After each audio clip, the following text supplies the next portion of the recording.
Oh,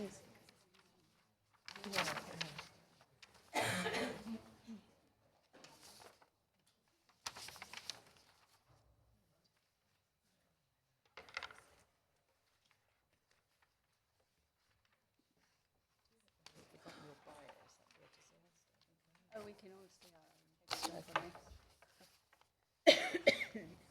Well, I think we will make a start because there are people online. And may I begin by saying a very good evening to everyone, a very warm welcome to everyone in Gray's Inn and joining us online. It's really heartening to see so many people interested in taking silk. It's my pleasure to be chairing this event of colleagues from the Inns of Court Alliance for Women on applying for silk together with the KCA. I'm joined, as you would expect, by an excellent panel of specialists, two from the KCA, Monisha Shah, who's the chair of the KCA, and Dame Rafferty, one of the KCA's legal members. And on the panel, who are all, generally speaking, recently appointed silks. We've got them from London, we've got them from circuit, in civil, insolvency, criminal, family. So let me introduce them all. Ruth Kirby is on the left. She's a family practitioner based in London and also does sports law. And then to my right, we've got Nneka, who is London-based, two-hair court doing crime. Mainly, I think, sex cases, is that right? Bit of murder. Eleanor, who is an insolvency practitioner, does civil. And Sonia, who is representing the whole of the rest of the UK, practically, and also a civil practitioner. So thank you all very much for being here. And I should also say that Ruth is one of ICOR's conveners. She's the Middle Temple convener now. So applying for silk remains actually the exception for those at the bar, rather than the rule. All cases, whenever appointed, make up some 10%, as you'll know, of practicing barristers, more or less. Having taken silk in the first of the new process, which was as long ago as 2006, I can say that personally it has provided me with the most enjoyable work and broader opportunities. But taking silk itself can be arduous, extraordinarily effortful, and expensive. In my case, it's been so well worth it. It's opened doors for me globally as well as at home, and perhaps in one sense most notably enabling me to become chair of the bar, but also trustee of several charities and just allowed to do things which I'm sure I wouldn't have been able to do, frankly, had I not got those letters after my name. So may we start with a few statistics before we crack on? Because, first of all, I'd like to thank David Wurzel for these. In 2024, there were 327 applicants for silk, of whom 105 were appointed. The percentage of success, however, has been dropping over the years. In 2019, 44% of applicants were successful, but this year it was just under a third, 32%. And less than half of applicants were invited for interview, whereas in 2020 almost two-thirds were interviewed. In 2024 it was less than half, 46%. More women applicants are applying than ever before. But the sort of female-male ratio, as it were, has remained pretty static, with about 26% of applicants being women. Almost 40% of those women applicants were successful in taking silk, whereas less than 1 in 3 men were appointed. And I just want to put in 4 concerning pieces of information, really, so that they can be addressed and so that we can think about them and put them into context. It does seem to matter what chambers you're in. in the sense that the opportunities of work that you're given of the right calibre so that you can then get the right cases to put on your evidence on your form, it is the case that overwhelmingly those who get silk have been in chambers with places where there already are silks.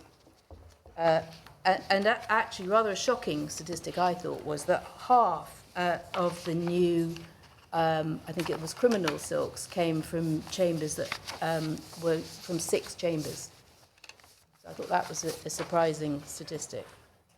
The results favour London chambers, so we're really grateful to have Sonia here to talk about getting silk on circuit, and if there's any issues in relation to that. Ethnicity, I should also mention, overall 30% of those declaring an ethnic origin were successful against 33% of white applicants.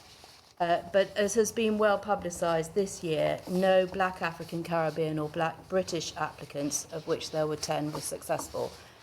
We're going to deal with all of these things. And another aspect, and I know there's questions about this, is that no employed barrister was successful this year. That's not to say that there aren't other years when they are successful, and we'll come on to talk about the importance of evidence, but it is just a fact that is the reality of this year. Well, as you can tell, there's a lot of background to digest, but what this panel wants to concentrate on are the practical steps that will help those who are considering taking silk to be successful in that endeavour. So I'm going to keep the introductions. I think I may have even done my introductions, as I seem to have left the relevant piece of paper on the printer. Sorry about that, but they're all very eminent, and you can look them all up afterwards. And I think what will happen, in fact, because of the way we're going to organise this, is that Monisha, I think, is going to start off from the KCA, talking about process and what's important, but then we're going to have a point when each of our panellists gives you 5 or so minutes of their time to explain how they did it, why they did it, what they did, what worked, and I think that will probably be introduction enough, she says, trying to row herself out. So, without further ado, I'd like to turn, if I may, to the overview, first of all, from the KCA.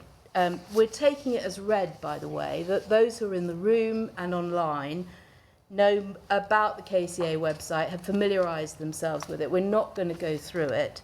That, I think, would be not only a waste of your time, but of our panellists' time.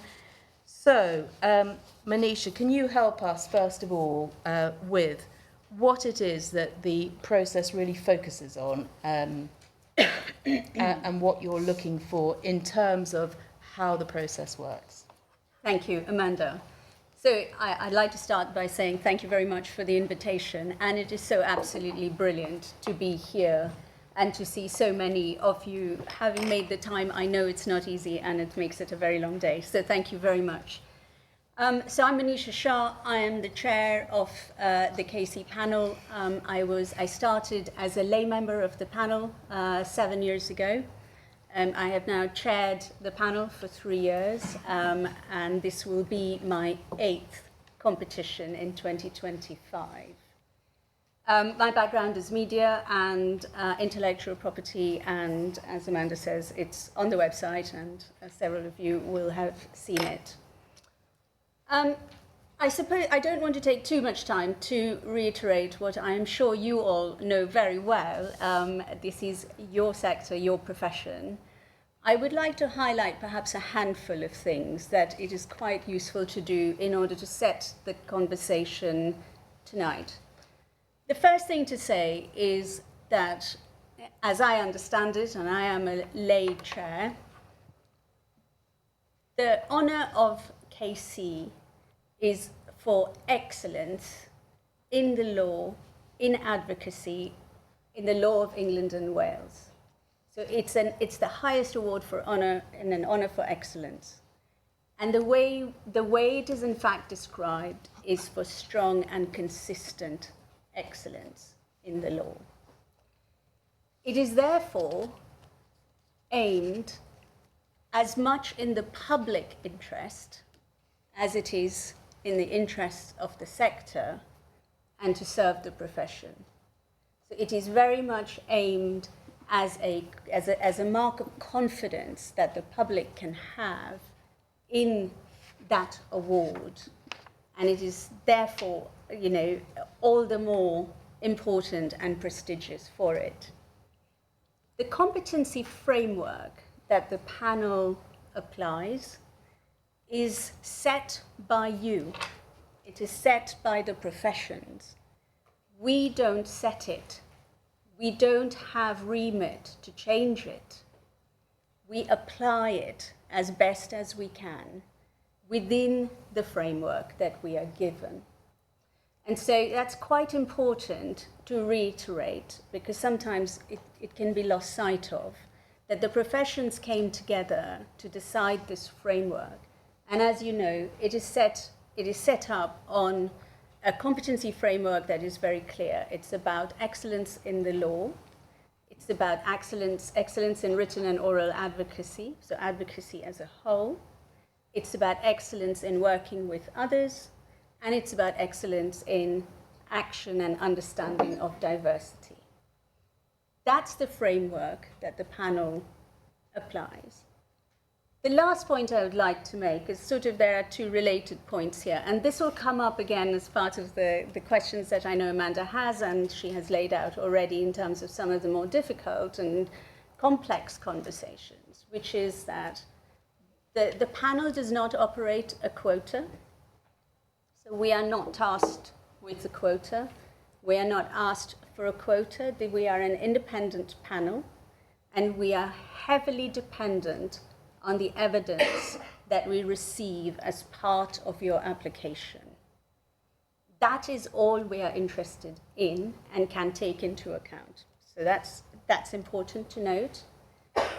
The thing that's less well known, and that I'm very keen to reiterate, and we do this at every outreach that we've done in the last 2 years, is that there is no barrier to reapplication. There is absolutely no stigma to reapplication.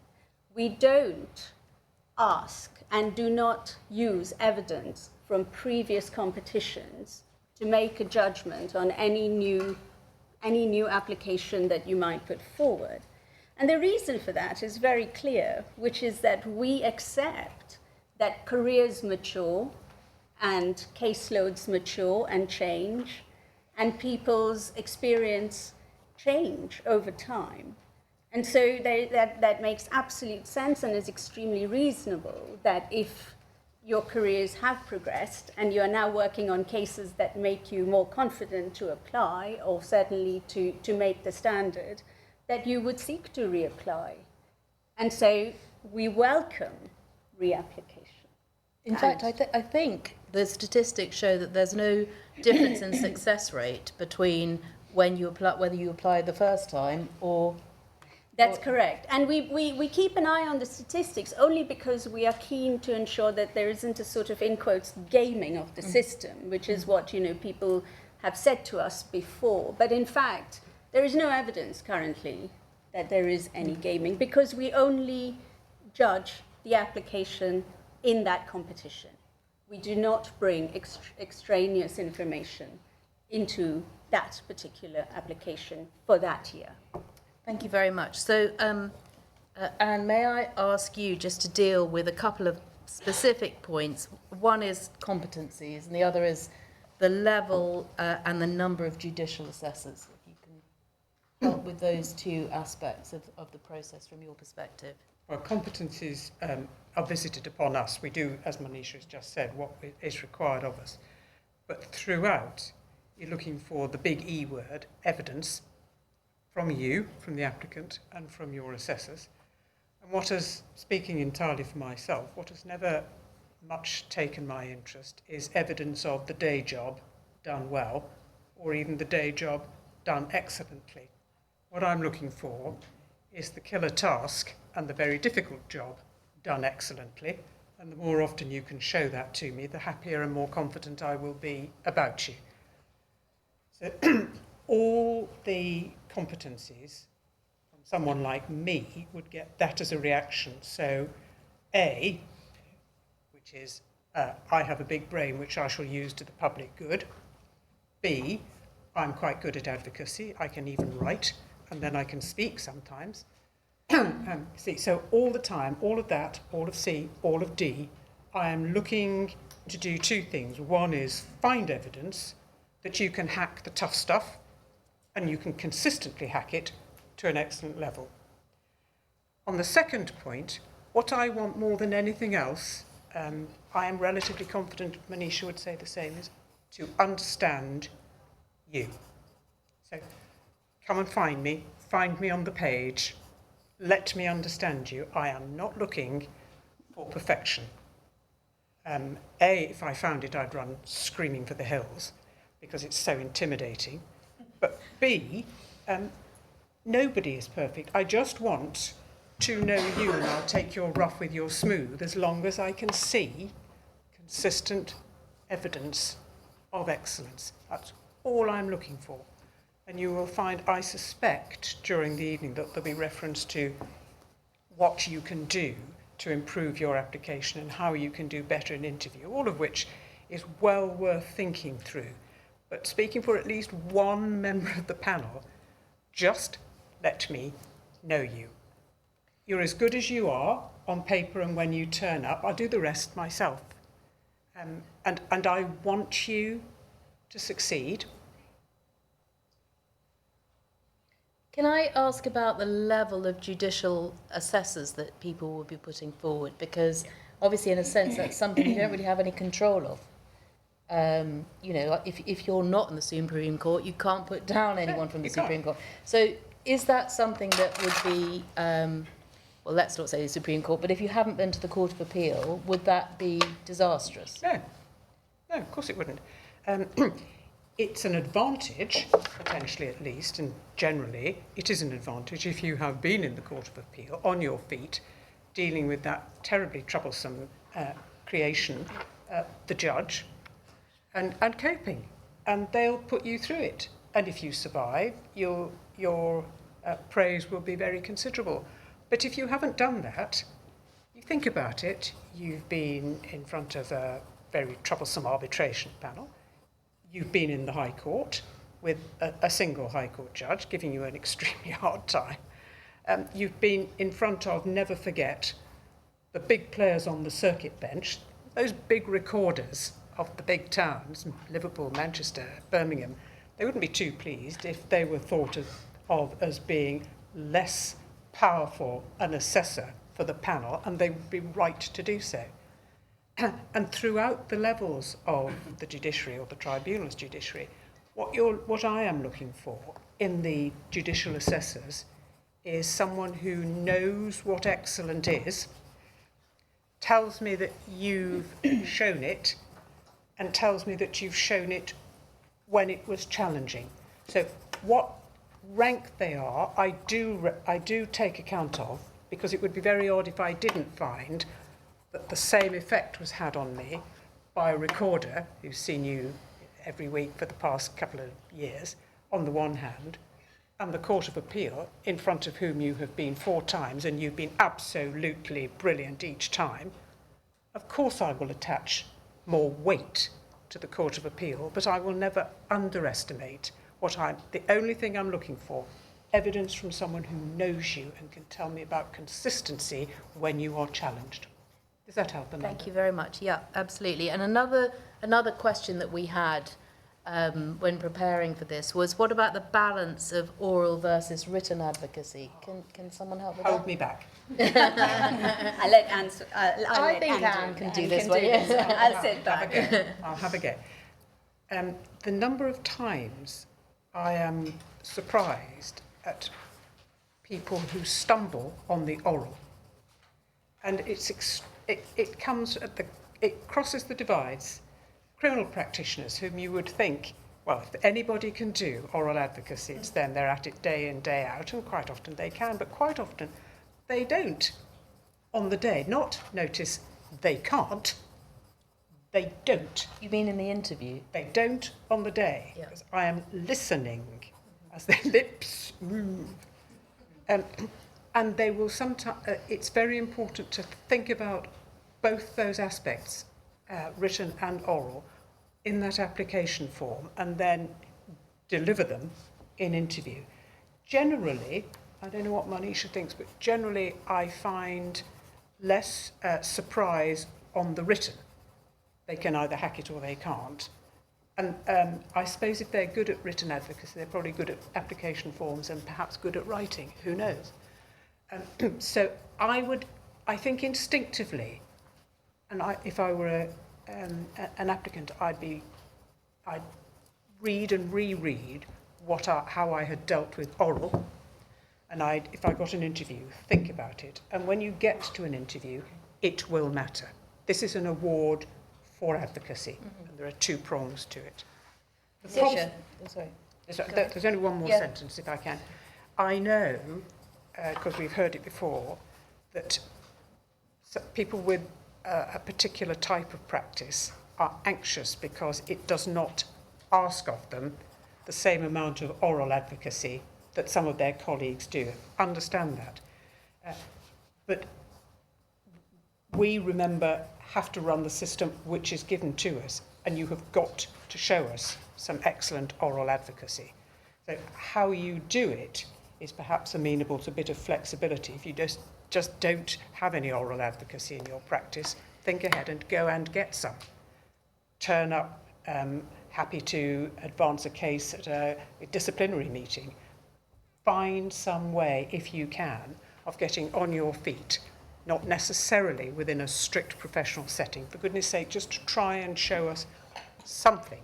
But there will come a point, which I've heard Monisha say before, and I unreservedly agree with her, when if you haven't got it, we can't help you get it. You have got to show us the advocacy. So that was the point I was going to reiterate, is that the way the framework works, advocacy is divided into written and oral.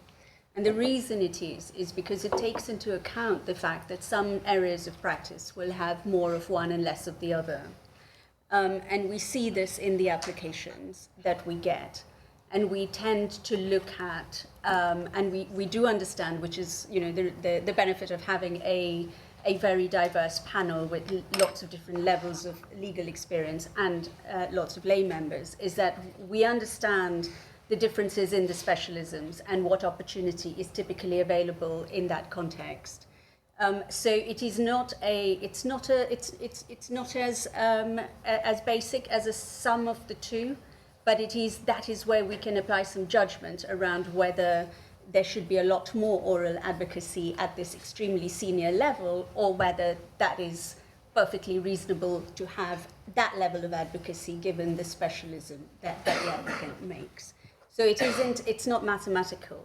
And I have to say that applicants who are determined do show us some very fantastic examples of going out, thinking outside the box in terms of getting usually oral advocacy and doing pro bono work, for example. We see a lot of that, increasingly a lot more.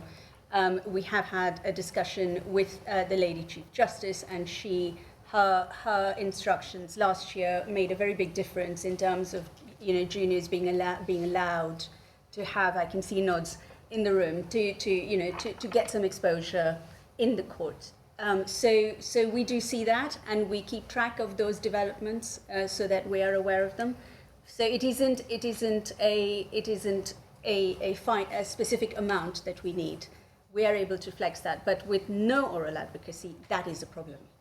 So you can't not have any, because we do need to see evidence of excellence in oral advocacy. It's the quantity that can sort of give it.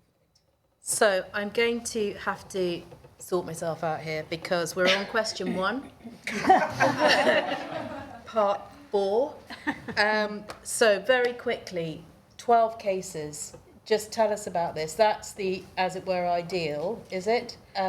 Yes. So what if you can't give 12 cases? Absolutely. So the guidance we have is 12 cases over 3 years. And the reason that that's the guidance is because it allows for the framework, the way it's set up, is we have 9 assessors. You need to think about this. 9 is a very big number. And it means that it ensures fairness because no one assessor can throw out an application. If we get a really, really poor assessment from one assessor, that does not affect an application. Okay, so just so you understand that. To get a reasonable amount of assessments in a way where assessors remember you well and are familiar with your work, we have come to the understanding, and it was certainly given to us, that 12 cases over 3 years is the optimum. However, there is nothing stopping applicants from making a pitch to say, well, we've had a career break, or we've changed jobs, or changed careers, or moved countries, or whatever it is, and therefore I can only offer 9 cases, or it is 12 but over 5 years. And that's up to you, and that's a case that can be made, and we make many, many exceptions to that rule. I will put in the caveat that the later you go back, your assessors will not remember you to the same degree. So you don't get the sharpness of evidence that the panel find useful. And the smaller number of cases you offer, of course, it means that the breadth of evidence we have about you is also limited, because we still need 9 assessors. So if you don't have 9 and we only end up with 7, usually we might accept 7. But that means that we just haven't got that breadth, so to have the confidence in the evidence that we are reading. So that's a judgment for you to make, of course, but I hope that's helpful. So I'm going to ask, sorry, it's Monisha again, when should you start planning for an application? Well, I only saw the Lady Chief Justice last week, and she said to me, interestingly, that she started planning for it from day 1. And does that surprise us? It didn't surprise me. That's why she's the Lady That's why Chief she's the Lady Chief Justice. She said, I know it sounds nerdy, these are her words, but she said that she had a portfolio and she wrote down the cases that she did, because she said to me, because of course I am lay, I don't know this progression, and she said, you start a case, you finish a case, you close the book, and you move on, and you forget things. And she said, I have a portfolio. I have always kept my notes. And I asked her whether I could share that with you today, and she said yes. So I am telling you today that you can't start early enough. Write down your triumphs, your learning, your reflections, and chart your careers. And I would say that, of course, when you're very junior, you may think, well, that's a bit presumptuous of me to be thinking about silk in this way. But Don't need to tell anybody.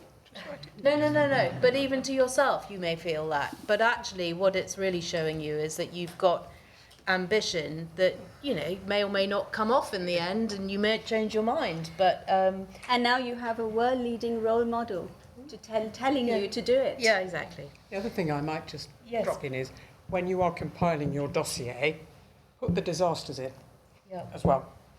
Put the learning curves in. The learning is important. The learning, the reflection is really key. I know a lot of people who are caught out in their interview in relation to that, but I was so lucky. Anyway, I will tell that to someone over a drink. Next question. Should applicants approach judicial assessors? Or any assessors, I suppose. So what the guidance we give you is that when it comes to judges, do let them know that you are applying. And it is usually helpful for them to receive maybe a copy of the skeleton or some written work so that they can be reminded of what you did. What you're not required or supposed to do is to write it up for them. Which I don't actually think that anybody does. But sometimes, people send in paragraphs and then there might be a temptation to cut and paste. Please don't do that.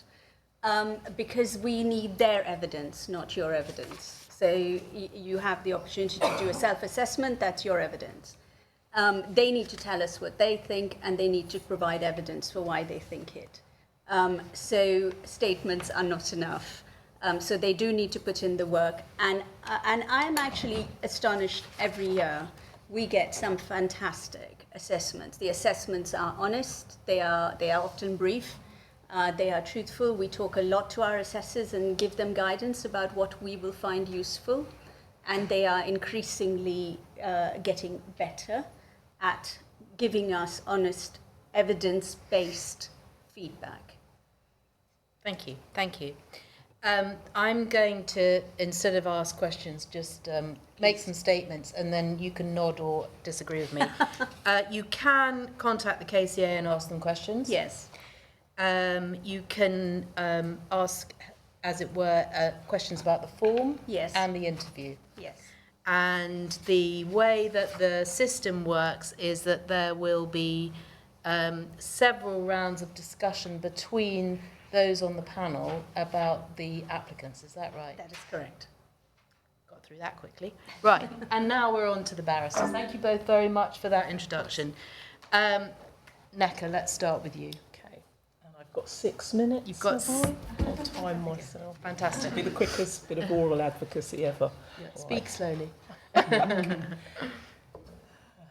so I was called in 2002 and always really considered that my practice was quite mediocre. I didn't really have much experience of multi-handed cases or cases where silks were generally involved. But my career really properly started to evolve in 2016 when I was junior. It was my first junior brief in a murder case. And in 2018, I defended as junior alone in a murder trial. And I don't think I really appreciated the enormity of that until my client was found not guilty. And it was only then that I really sat down and thought how massive that actually was. And even so, even after that experience, applying for silk was not even a consideration. It wasn't even on my radar. But everything changed for me in late 2018 when I was looking for a silk for a murder trial in Ipswich.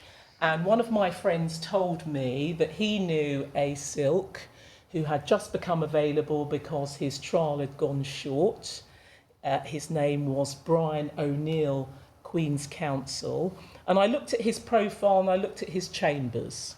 And I don't know if it's the same for anyone else, but when I was sort of looking for a leader, I'd always have one eye on, you know, whether this could lead to me perhaps getting into a better chambers.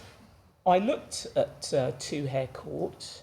I saw that it was one of the top 3 criminal sets in the country. So I decided not to bother with Brian O'Neill because I knew there was no chance I was getting in there. But a week or so later, my friend actually contacted me and said, Brian's waiting to hear from you. And so I contacted him, and the rest, as they say, is history. On our last day of the trial, he asked me if I wanted to apply to Two Hare Court, and after pretending thought hadn't entered my mind for about 5 minutes, I then arranged a meeting with his director of clerking. And amongst other things, lots of things discussed at that meeting, the director of clerking told me that, quote, we would expect you to apply for silk within 5 years. Well, you might expect it, I thought, but it doesn't mean I have to do it once I get in. But I didn't think even then that was going to be a possibility. But I joined Two Hare Court in March 2019, and I was in silk by March 2022. And the working practice at Two Hare Court was unlike anything I had been used to at my previous chambers. I was used to, and you'll know if you're a criminal practitioner what's meant by this, I was used to an endless diet of what I affectionately called warned list crap. But at Two Hare Court, there was an emphasis on quality over quantity. And by the summer of 2020, I believed that I might have something credible enough to put on a form to be able to make an application. And basically, I'd reached a point where when I was being led by a silk, I would not only think I could do this, but in certain circumstances think, well, I could actually maybe do this a bit better. So I tentatively approached a few silks in chambers and gave them a summary of the cases that I was thinking of putting forward and received unanimous and enthusiastic support. And I wanted to throw everything I possibly could at this process. So I enlisted the help of a consultant who I have to say made me feel and sound amazing. I felt that my biggest challenge, however, was getting actually started with that form. I found it very difficult psychologically because you look at this form, which is about 89 pages, and it looks terrifying. It's not. Preparation really was the key. The competition opened in February 2021, which was when you could download the form. By that stage, because I'd prepared so far in advance, I'd already written what I was going to put in each section of the form in a Word document, so that month-long window when the competition is open, that was just used to transfer what I'd already written onto the form and to proofread it, because I knew that that form needed to be my strongest piece of written advocacy, showcasing myself. And so I contacted each and every assessor that I planned to include, who thankfully all met my news with warmth and enthusiasm. So for me, the form went in on the 30th of March 2021 at 11:01 on the 10th of September 2021. I received an email inviting me for an interview. That interview took place at 12:40 p.m. on the 5th of October 2021. I felt I'd prepared well for the interview, but then I felt that nerves got the better of me, so coming out of it I was not confident. So I decided to book a trip to the Maldives with my friends for the 16th of December, so that whatever the outcome, I would be in paradise. On the 9th of December, I contracted COVID, so didn't go anywhere. 11:31 on the 20th of December, East London, not the Maldives, I received the email saying I was successful. I have absolutely no career highlight that matches standing in the Palace of Westminster, receiving my letters, wearing full ceremonial wear. And 2022 was actually the first year that we've had anything near to gender parity. 101 silks were appointed, 46 of those were women. I have no regrets whatsoever. There is nothing not to love about being a silk. Yes, it's terrifying that you are now the commander-in-chief of all of your cases. It's a bit unnerving that judges treat you differently overnight and everyone looks to you, that you know what you're doing. But there's something about having those letters that makes you rise to the occasion. I think I've been speaking longer than 7 minutes, sorry. Great, thank you very, very much. Okay, let's go next to Sonia. Hi there. Right, I respectfully adopt my learned friend's submissions. It's always good being D2, isn't it? It is. And I have, I think, 5 key headline points that I hope to make good by my experience of applying for Silk. I first thought about applying in October 2019, and I got together a list of 12 cases, went to see a consultant, and had a very negative experience. They said you don't have enough cross-ex. They didn't think that the kind of heavy 3 or 4 day interim hearings that were the meat of my practice as a commercial practitioner were really good enough, and I found it all really off-putting. So headline point number 1 is you can have great experiences with consultants, as you've just heard, but they're also not always right. Then COVID happened and my father died more or less at the same time in March 2020, and so I, to be honest, along with everybody else in the world, had other things on my mind.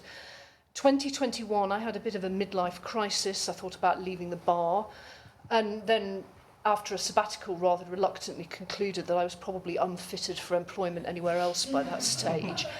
And in March 2022, I went to a friend's silk party in Chambers, about 10 days before the deadline, and I both felt sad that I'd been suggested that it wasn't for me, and also thought, God, I really, really want this. The other thing that I got, apart from ambition, was COVID. And I then, at that time, you couldn't go out if you had COVID, you had to self-isolate. So I suddenly had 10 days in my diary where I couldn't work because I didn't feel great. I couldn't go out, so I couldn't go to court anyway. And in a moment of madness, I thought, you know what? If I was a bloke, I would have put my form in some years before. I would still have put it in 2020. And I sat down and I wrote the whole form in a week. So my headline number 2 is that if you are able to spend time polishing your form, that's fantastic. But even if you don't have time, you should be able to write concisely and persuasively under pressure. You've got great guidance on the KCA website about what criteria you've got to meet. So you make applications all the time where you've got the criteria and you then show how they've been met. So you know, don't sort of feel that some people say, you know, I took a month off to do this. I don't think you have to do that. The one thing I did have was a copy of a friend's form from some years previously, her successful form, and that was the best thing I could have got. Not so you sort of copy off the phrases that they're using, but it kind of gets you in the zone as to the way that you express the situations that you've experienced and how you've demonstrated excellence. So my third headline is get a copy of the form off somebody else. A friend in Chambers, a friend outside Chambers, ring me up and tell me that you don't really feel like telling anyone else, but can you see a copy of my form? Absolutely, you can.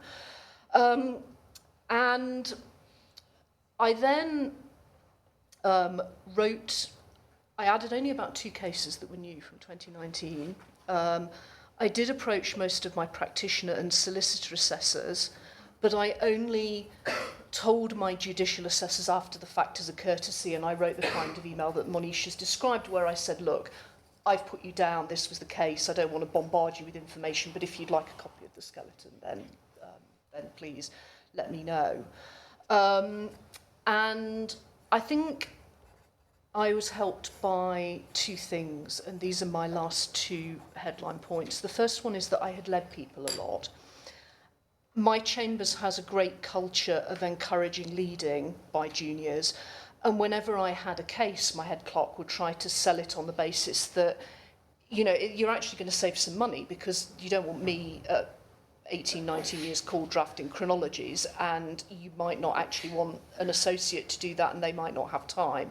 So here's a way of getting somebody else in. But it gave me a lot of experience that made it quite easy, relatively speaking, to fill in the section about leading, working with others.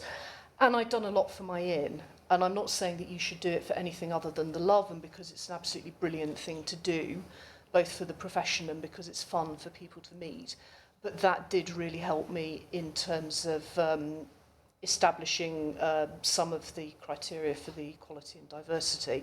So my last 2 points would be think creatively about how you can lead and do stuff for your inn if you can. But most importantly, and there's always an extra point, back yourself, back your own judgment, have the confidence to make the application. Can I just ask you a question about the circuit? I'm not on the circuit, I'm London-based. You're London-based, sorry. London-based. Probably for me. Yeah, sorry, yeah. Right, my fault. That's what happens when you leave it on the printer. Go on then, tell us about the circuit. Well, I wish I'd met Sonia sooner, because I did all the things she didn't do, which was take weeks and weeks to do this form and worry about it. So I took my time. I was called in 2000. I practiced in the north of England, primarily in Manchester and Leeds, although now I spend most of my life on a train to London. And I finally applied in March 23. And the reason I applied, although I think, like the Lady Chief Justice, I thought I always would, was because two silks who I was against in a case, independently of one another, wrote to me within 12 minutes of the finish of the hearing and said, why are you not in silk? And I thought, well, that's a good sign. And up to that point, I probably hadn't had the confidence to think that I could do it. And one of those silks was a lady called Tamara Oppenheimer, KC, who then became instrumental in the application process and indeed the moral support after the interview, and came to my silks drinks. So I've got lots to thank her for. And I thought about their suggestion, and I went to speak to the then head of my chambers now, Mr. Justice Poole. So this is what I'm thinking of doing, and this is why. But I still felt that I needed to say that it was because someone had suggested that I could do it. So cue a little bit of imposter syndrome, which I don't think is a regional issue. It's probably not even a female issue, it's my issue. And he said, well, you need to think about it, Eleanor, as if it's a 2-year campaign. So I thought, right, okay, I'll start that campaign. And when I started looking into it, I quickly realised that I'd probably been on the campaign trail for some time. I'd set up a group, Chancery barristers have all these acronyms, the North Eastern Circuit Commercial Bar Association in 2016 with the assistance of Mr. Justice Norris. I chaired R3 in Yorkshire, which is the Insolvency Professionals Trade Association, brackets, lots of men and not very many women, since 2016 all the way through to 2024. So I thought this is all quite good. I've got the cases, I've got other experience of working with others, and a little bit of diversity, having had a very normal upbringing, come from a state school, etc. And then COVID struck. And at the time I had a 4 and a 6-year-old. I didn't have a West Wing from which to conduct my hearings. And so I actually started working from a caravan. And it had a chandelier, and some of the judges even asked me to spin the computer around to prove that it was in fact a caravan. And I thought about applying, but you know, the circumstances were such that it was all I could do really to keep on top of the cases, particularly when one of my judges suggested that it would be all right because we would sit at 8 p.m. when the children were in bed. So there was lots of challenges. But the best thing about COVID was the opportunities that it presented for me. In my judicial capacity, I sit part-time as a recorder, and during COVID got a chancery ticket. I started drafting the standard orders for online hearings. I got involved with the Corporate Insolvency and Governance Act that was in the process of being drafted. And I was involved in lots of meetings with a gentleman, now called Lord Justice Snowden, who then was the Vice-Chancellor of the County Palatine in the north of England. Cue another helper. And so whilst COVID did prevent me from putting the application in that year, it provided enormous opportunities, including being able to be in court in London at about 20 minutes notice from the caravan, in cases which in insolvency terms are high profile, the Travelodge litigation against Tom Smith KC at South Square just around the corner, in circumstances where I would never have been instructed because I couldn't get to London in 20 minutes from Leeds. So fast forward beyond COVID to 2021, off the back of that raised profile, we also set up the Leeds and Manchester Business and Property Court forums, through which we did a lot of online hearings. I became very busy and then had no time to apply.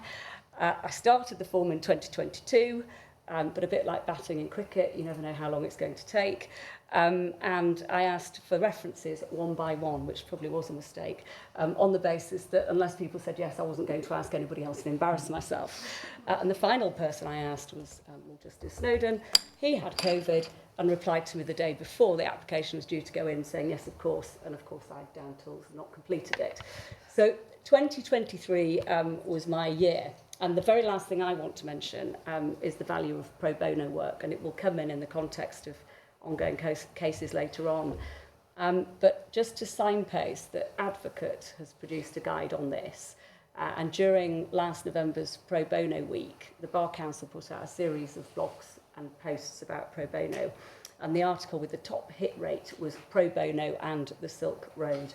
I'm the co-chair of the Pro Bono Committee in Yorkshire. I have been for some time, and I can recommend working with one of those organisations, Clips in London, or the litigant in person schemes, which we now have in Leeds and Manchester. It's not only the right thing to do, but it helps with a lot of the competencies and indeed the assessments.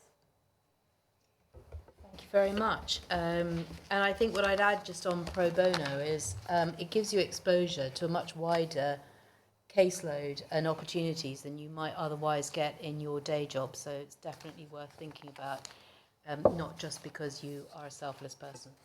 Ruth.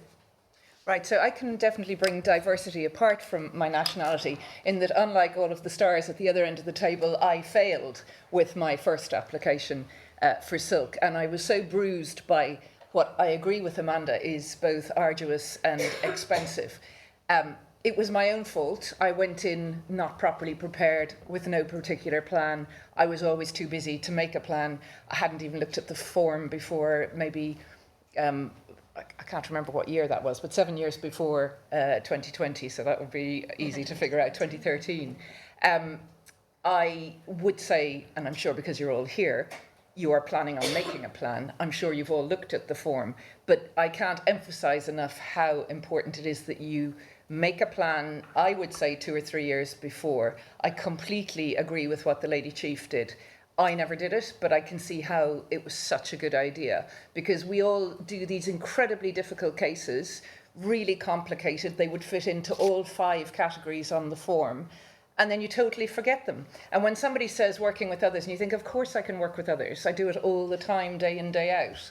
Especially in family, we probably, and children law would have been my main practice in the 15 years leading up to the application, the first one, and longer the second time. So you need to make a note, just like a voice memo, which I've started doing with cases. It's really easy to do. It gives you a transcript.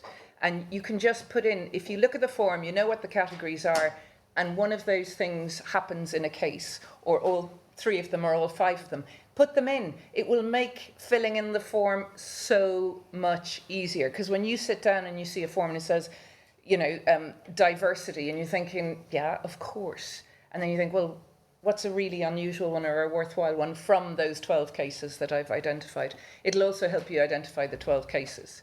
So really be aware of what those categories are, and with each case, I would say, put them into categories. As far as my practice was concerned, it was mainly children, some court of protection work, particularly the welfare side of it, and then a small bit of disciplinary sports stuff. So I get to do advocacy day in, day out, and I have from the first day I started in pupillage in a general common law chambers. Written advocacy day in, day out. It's all there, and my practice was primarily in the High Court. Referees are an art in themselves. The form for referees, it's a really good idea to look at that and to consider how well your judicial referee that you're thinking about actually knows you.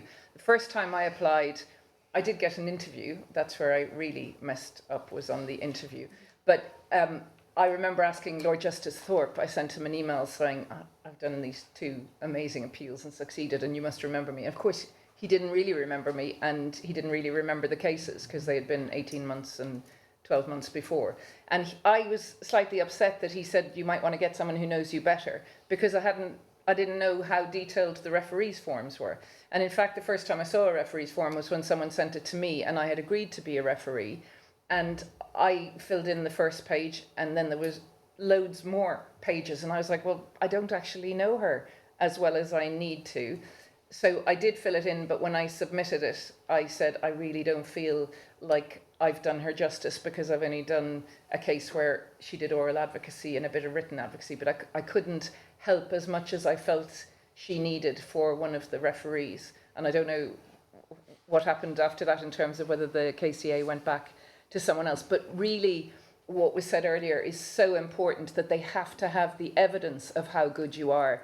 And ideally in 3, I would say, out of the 5. And overall, you have to have covered the 5 boxes. It is 5, isn't it? It's 5, because written and oral are 2. Yeah. So be really careful about that and balance who you're going to choose. And I would say, you know, rather than a Court of Appeal judge who hardly knows you very well, and I was interested to hear what Dame Rafferty said about that, that a Court of Appeal will hold more weight than, say, a DJ, but a DJ who has seen you do 3 really complicated 5-day hearings is going to be able to comment much more on all of the competencies than like Lord Justice Thorpe would have if I had put him down.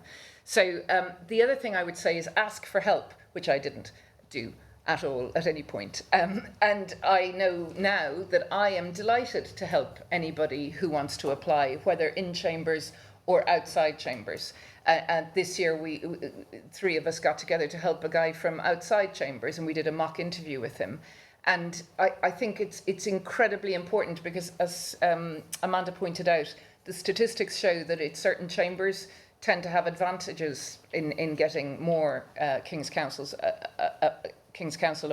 appointed, and that might be because in-house you can the help is there. But in our chamber, certainly we help others from outside, and we're committed to helping them. And if they don't get it the first time, we'll double our efforts to help them if we think that they deserve it and they're being disadvantaged because of the system not favouring them or allowing them to do themselves justice. Women advocates, I think, really do not appreciate sometimes how good we are. And I certainly didn't. And I left it to who became my nominated referee. Really, in my mind, I thought, well, if he's not going to be my nominated referee after I had led 2 big cases, including one against Lord Panic. And I thought, if he doesn't really want me and think I'm good enough now, then I'm not. So I effectively left it to him, and I went to see him, and I said, he said, so you're applying for Silky? I said, well, it kind of depends on how this goes. And we had a meeting, and he became my nominated referee. And he was saying, I said to him, are you going to say excellent about everything? Because if you don't feel confident to do that, then I'm not sure that I'm going to apply. So I felt reassured to the extent I needed to that he was going to support it fully and wholesomely, because I had taken 7 years to decide I was going to do it again, and it was going to be the last one. And I really wanted to get it right this time and to be sure that I had enough cases. And I did see a consultant who was brilliant, and he was brilliant at persuading me that I was good enough. Because I remember by the time we whittled down, I felt like we had gotten rid of 10 of my best cases. And I thought what we were left with was really poor. And I kept saying, I don't think this is good enough. And he was saying, listen, I'm telling you, I see 100 of these every year, and this is really good. And I was like, really? And then I did a mock interview with him, and he said, that's really interesting. Don't say that. And I was like, but why? That's the truth. And he said that, you have to form your answers and don't always say exactly what you're thinking, which obviously I try not to do in court, and it was the same in the interview. So I would say get help, ask people in chambers, especially people who are in Silk. I know somebody who is now in Silk 6 times she applied. 6 times. I don't know how she did it, but she got there in the end. And do persevere. If you're good enough and people are telling you you're good enough, you're probably good enough, and you just need to figure out how to fill in that form, and that's an art in itself. So I would say the big thing is get help, take the interview seriously. And another reason that I failed the first time was on the day of the interview. I know that people take the day off before and the day of the interview, certainly, and the day after. On the day of the interview, I did a conference in the morning. I quickly went to Lincoln's Inn to take a break and look at the form again. I then did the interview and went and took judgment in the High Court at 2:30. That's not how to do it, and that's why it took me another 7 years before I could apply again. Thank you very much. So I've just got one thing to add about help. And I don't know whether it is a helpful thing, but it was, I think, really helpful to me. And that was when I was thinking about which cases I would put down, I actually spoke to the solicitor about the case, because I'd forgotten, or, someone else in the case, I was forgotten, oh, yeah, we did that skeleton argument at such and such, or we, don't you remember when this terrible thing happened?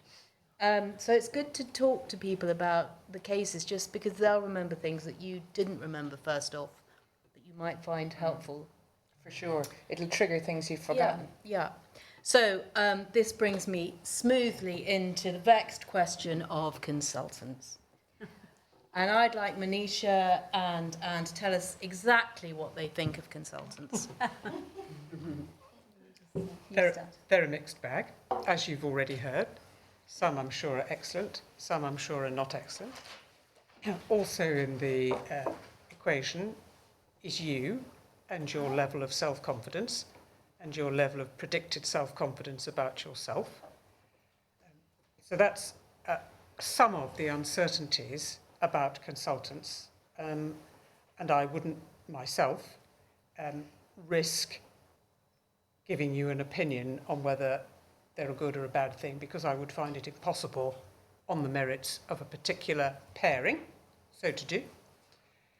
What I am completely confident about, however, is that there is help in most cases out there waiting to be offered to you, and that's in chambers or out of chambers or from the bar mess or from the arbitration, where people are very, very generous. They really are. They will want to help you. You heard me say earlier in the interview, I want you to get it. And people will want to help you. And when they've been through it recently, they've had a little wobble, they understand, they actually have walked the territory. And I think that's well worth contemplating. Do you want to add anything? I will underline that, if I may. I will also say that it is entirely reasonable to be nervous about this process. And everybody is. You won't be alone. The experiences you've heard is very typical. Lots of people find that it's helpful to start you off on your form, and others find it helpful to practice an interview with them. We have put quite a lot of effort and detail on the website about how to prepare for interview. What are the kinds of things you need to think about? How you should rehearse it and with whom. And I agree with Anne. I think it's really difficult for us to say don't use a consultant, because of course it's your prerogative. You will do what feels right for you.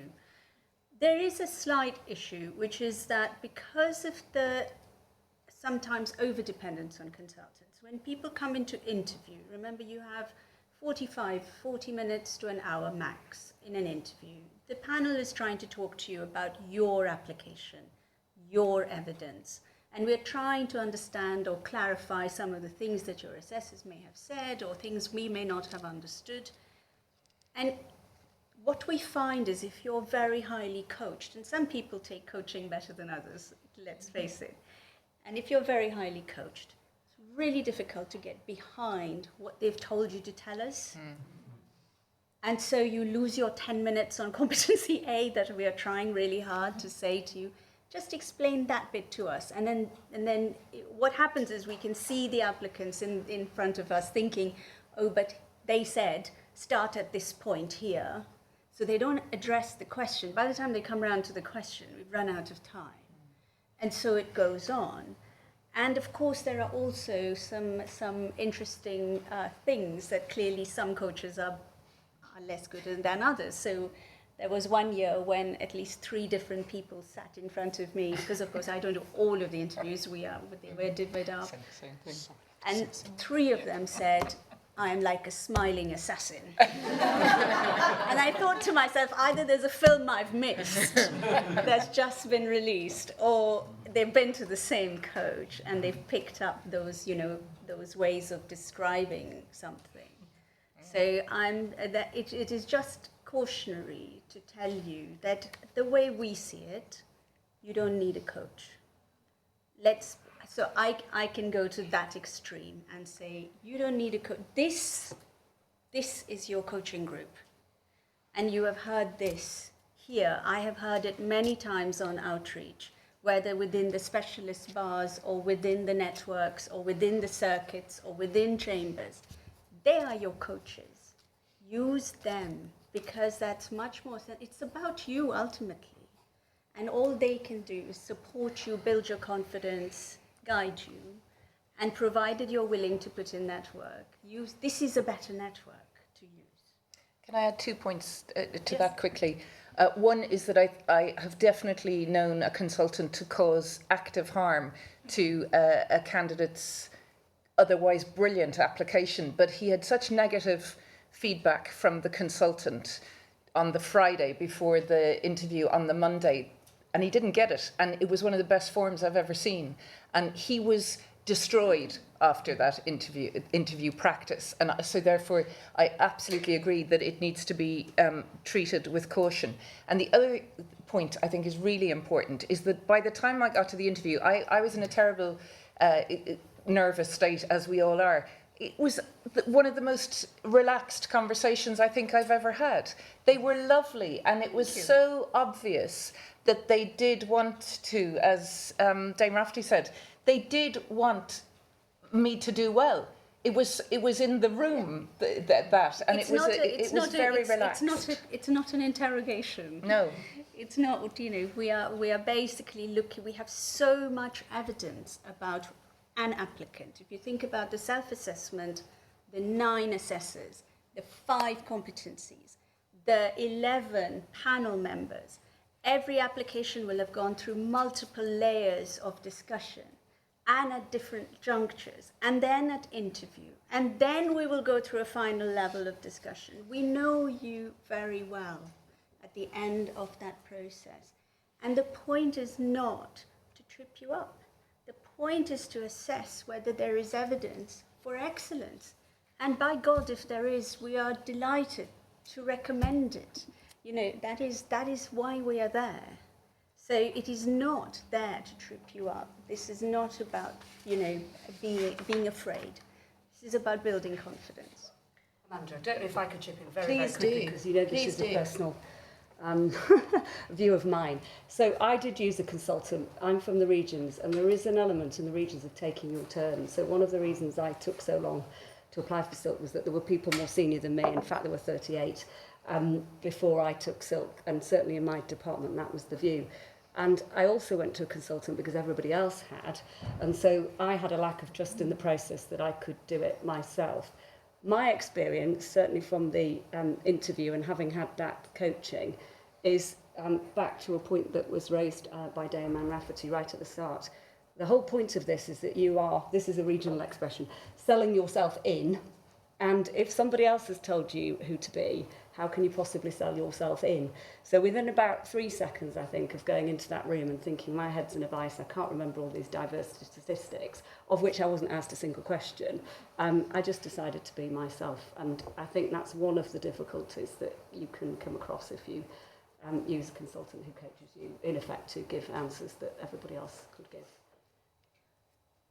So I do think it's difficult for people who are surrounded by people who've been to coaches to have the confidence to not go to a coach. I think that is a real problem, because you feel like, well, you're putting everything into it. You might as well go to a coach as well. But I think there's a note of caution here. And I personally didn't go to a coach. I know it was decades ago, but I didn't go because I was so cross.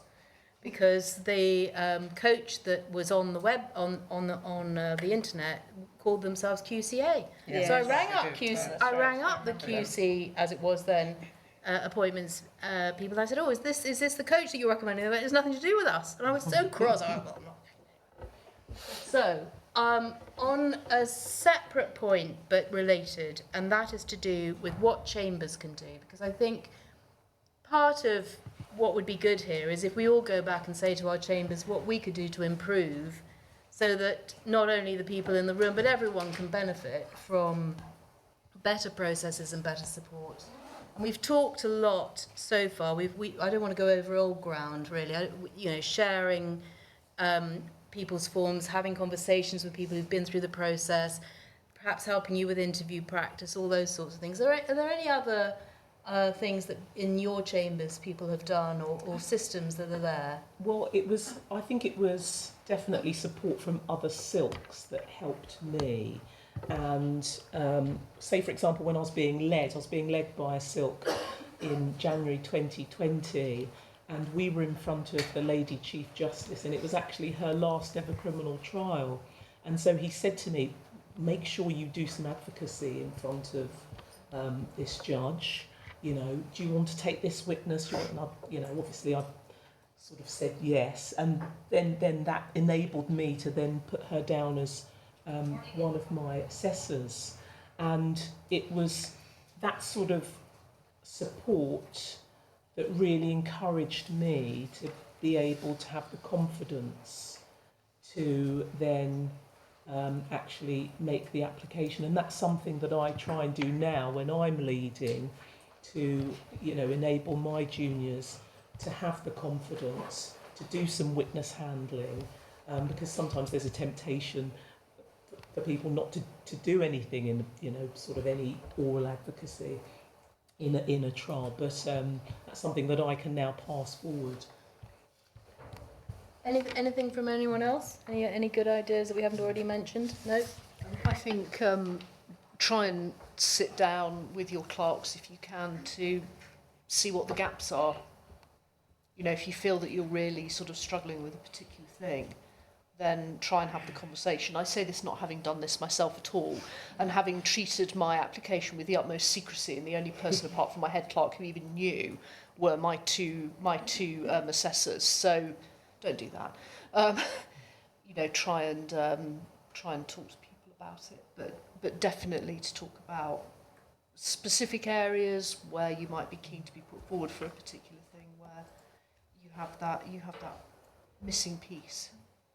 Yeah, I think generally, actually, one of the things is to try to get people to be more open in chambers, generally, because I do actually remember somebody in my first set who suddenly got silk, and everyone was astonished because nobody knew they'd applied at all, and for other reasons. Anyway. Right, some questions that we have had in advance. Can the panel provide any guidance for those at the employed bar who may be considering applying? You think you've I think we've dealt with a lot of the heads, which is that you have got to go out and find evidence of those competencies. Yeah. That you are at the employed bar doesn't actually concern us at all. We just want to know you. But it will inform, almost certainly, how you find evidence of the competencies. But you have got to do it. It's as simple as that. And the other thing to say is that we've done some outreach with the employed bar already, and we'd be very happy to do it again. There may be an issue with them that they may lack the support of the chambers, the bigger chambers that Nneka was talking about. So this sort of networking and support mechanism will be helpful to them in order to, support them as they start thinking about the applications. And I would say go to your inn. Go to your inn. Yeah, Yes. the inns are a great support for the employed barristers, and there you will find many more people in silk from the self-employed and employed areas. So I think involvement with your inn serves a number of purposes, including that networking part where you get to know other people, and there is a real camaraderie at the inns to support other members of the inn.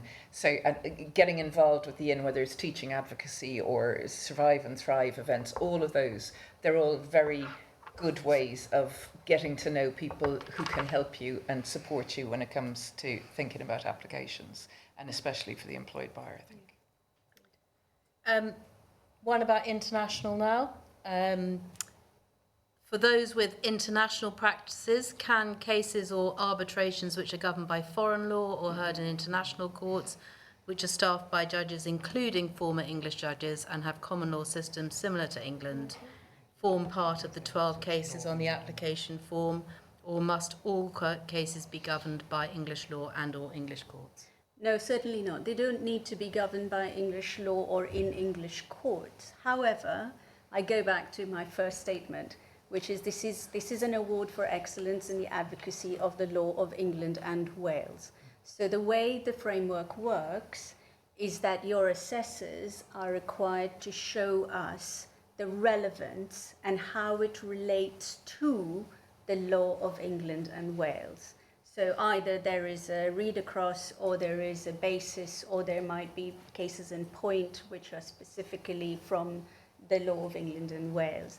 And we do talk to the assessors and suggest to them and ensure that they understand that, so that when they write their assessments, they are able to show that evidence. But if it's not related in any way, then of course it's not applicable.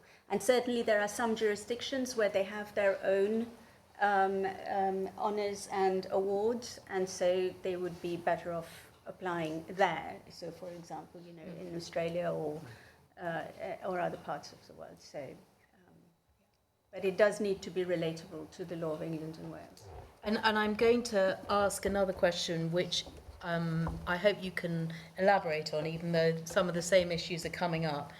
But we've had 2 or 3 actual questions in relation to public inquiry work and those sorts of areas of work. So can I just read one? And if your question was not this one but similar, forgive me. Public inquiries are a major practice area for many silks and juniors. They offer predictable hours and as a result are appealing to those, for example, returning from maternity leave or with caring responsibilities. But unless you are counsel to the inquiry, they don't offer many or sometimes any opportunities for advocacy. You can therefore spend months or years working on an inquiry, find yourself unable to obtain a judicial reference or opponent's reference for a silk application. Do you have any advice for us and those of us in that position? It's hard, and I'm going to repeat what we've said between us so often. We are given the system and we try and make it work. We have got to have evidence of all those competencies. If you are not counsel to the inquiry, and most people aren't, obviously, you can do practical, sensible things like ask if you could take a witness, ask if you could do X or Y or Z, and hope for a sympathetic hearing. Generally, the written advocacy is much less of a problem because you are generally writing and submitting. But you can do all the things that we have ventilated this evening and hope that that will achieve better prospects for you. But I'm sorry to be so clear about it. If there comes a point when you cannot make out the competencies and you can't give us an assessor who can, you won't succeed. We do try and flex as far as possible. So if there are fewer cases because you've been involved in long-running inquiries, that is acceptable as a starting discussion with the KC appointments team, and you can make that case that, you know. And also, we also know that those who do inquiry work are often extremely good at showing competency C and D, because that, you know, it goes to their strengths and the kind of work. And A often. Could you just remind us what A, B, C, D, and E are?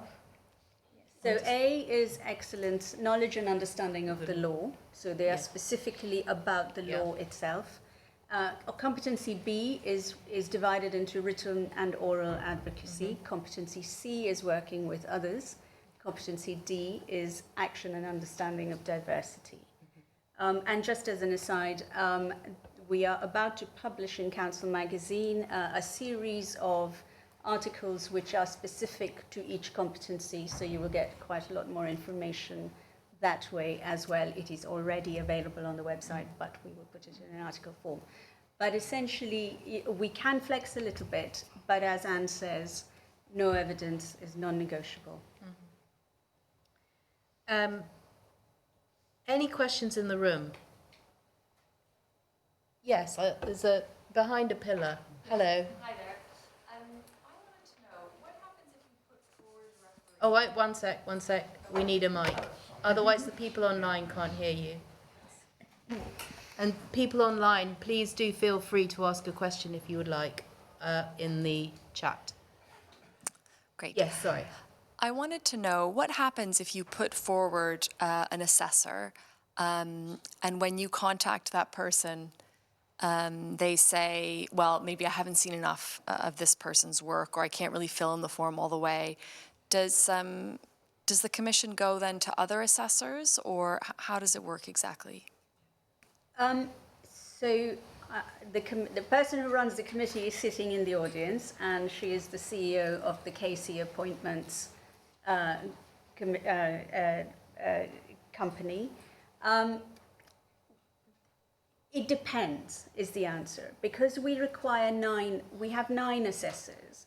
And often what will happen is, so for example, to take an example of, say, somebody who has seen you on your feet in the appeal court for half a day, may not have information for working with others or your understanding of diversity, for example.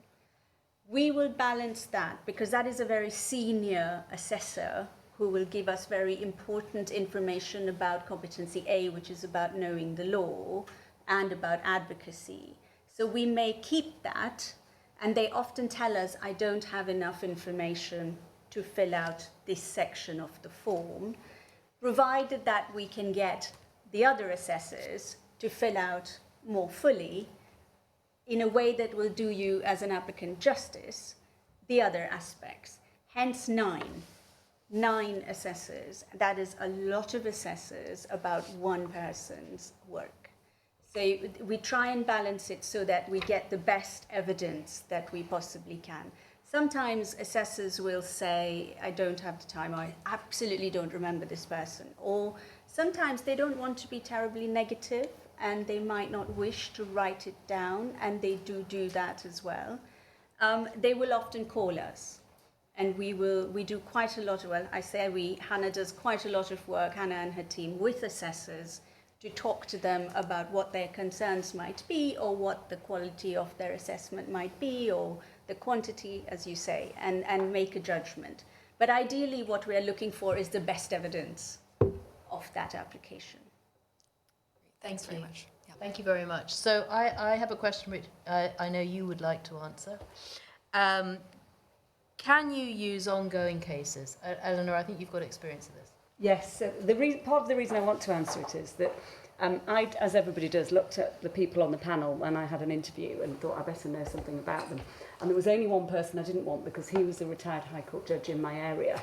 And I thought he'll know an awful lot about my cases anyway. I go into the room and of course it's him. And I laughed out loud. But actually it was a stroke of luck because in the interview I was able to use an ongoing case, which was also a pro bono case, tick, tick. And during the course of the interview, he said, well, I've decided a case that was very similar to this. And I said, yes, you have. And this is probably not allowed, but this did happen. He asked me which cases had been cited to him in that case, and I was able to tell him. And I told him what the case was about, and he said, well, that's making new law, isn't it? Tick, tick, tick. So I would always recommend using new cases, ongoing cases, because it supplements your form. And it gives the panel more evidence of all of those competencies that otherwise they wouldn't have known about. Yeah, that's almost exactly right. So while you may say, we often get on a form, the judgment is awaited, so that's an ongoing case, that's absolutely fine. In an interview, you are able to bring more than your 12 cases. I know Amanda has a question around that.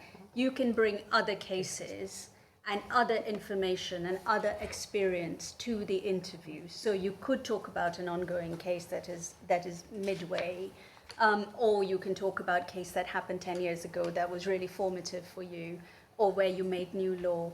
And so that's the opportunity to bring in, that's why the dossier, the portfolio matters, because you can bring that information into an interview room. We've got one online question that's just been asked. To what extent does the interview take into account disabilities, such as dyslexia, and presenting challenges, such as speed of information processing, etc., when questions are asked? We always ask our applicants to declare to us any support that they might need, particularly at interview.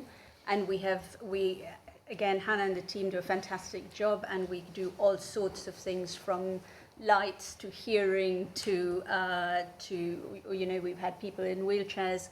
And of course, questions. I mean, questions, we are more than happy to change the pace, make it slower, repeat questions, move on to other questions. Sometimes applicants do, I've been in interviews where I've been on the other side of the table and suddenly you just have a mental blank and you think, God, I can't think of that example. And we will often say, okay, don't worry, move on, we'll have another question, because we prepare several questions on the basis that, if we have time, we would like to ask several. So absolutely, it is not an interrogation.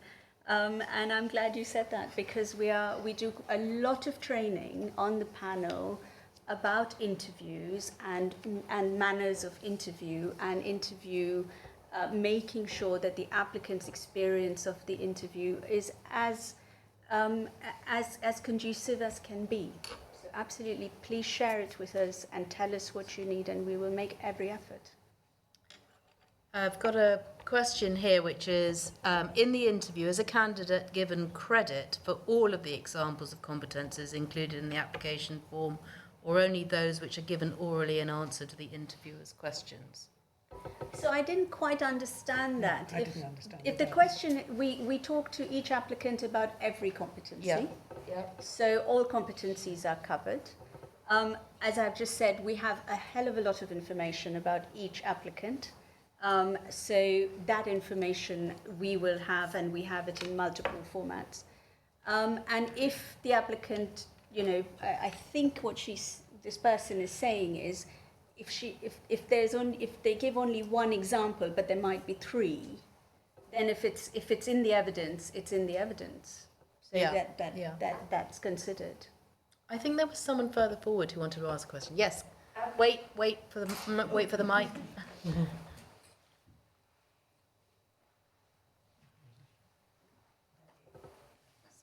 Thank you. I just wondered what weight were given to each of the competencies. Are they all given the same weight, or is the advocacy competency given more weight? So competencies A and B are weighted individually, and competencies C and D are a combination. But that is only at the very, very end of the process. I should also say on competency D, we often don't get very much evidence from assessors. So you can imagine that judicial assessors couldn't talk about your work for widening access and participation, things that you may have done. They might know, but they might not know the detail. We often get quite a lot of that information from your peers, so your leaders or your people in your chambers, or people who know your work. Certainly clients come through shiningly because they can really tell us about how you work with them, how you work with lay clients, etc. But the D competency is not, the lack of written evidence is not held against any applicant to come to interview, because we know that we will get a chance to talk in depth with the applicant in the room about competency D. So, another question online. Do the 9 judicial assessors have to be the same cases quoted in support of the competencies? So we get, so we have 12 cases. We pick 4 different judicial assessors from those 12 cases.